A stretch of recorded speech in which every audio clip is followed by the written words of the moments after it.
ನೋಡಿ, ಅವ್ರ ಮೇಲೆ ಹುನ್ನಾರ ನಡೆದಿದೆ. ಅವು ಎಲ್ಲಿದೆ ಆ ಕಂಪ್ಲೇಂಟು? ಸುಮ್ಮನೆ ರೀ, ಅಲ್ಲಿ ಡಿನೋಟಿಫೈ ಮಾಡಿ ಅಕೌಂಟಲ್ಲಿ ದುಡ್ಡು ತಗೊಂಡಿರೋದು ನಿಮ್ಗೆ ಗೊತ್ತಿಲ್ವಾ? ಮರ್ತೋದ್ರ? ಅದು ಡಿ ಕೆ ಶಿವಕುಮಾರ್ ಸೇಮ್. ಅದು ಎಲ್ಲಿದೆ ಡಿ ಕೆ ಶಿವಕುಮಾರ್ ವಿರುದ್ಧ ಒಂದು ವಿಚಾರ?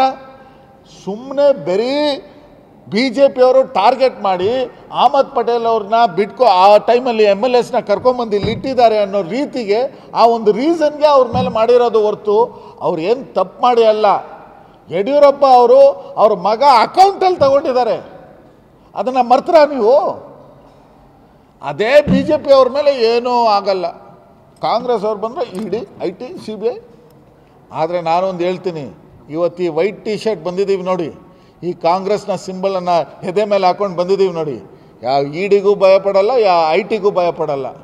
ಬರೀ 100 IT ಬರಲಿ, 100 ಇಡಿ ಬರಲಿ, ಅದನ್ನು ಸಹಿಸೋ ತಾಕತ್ತು ನಮ್ಮಲ್ಲಿದೆ. ಸಂವಿಧಾನ ನಮಗೆ ಹಕ್ಕನ್ನು ಕೊಟ್ಟಿದೆ. Thank you.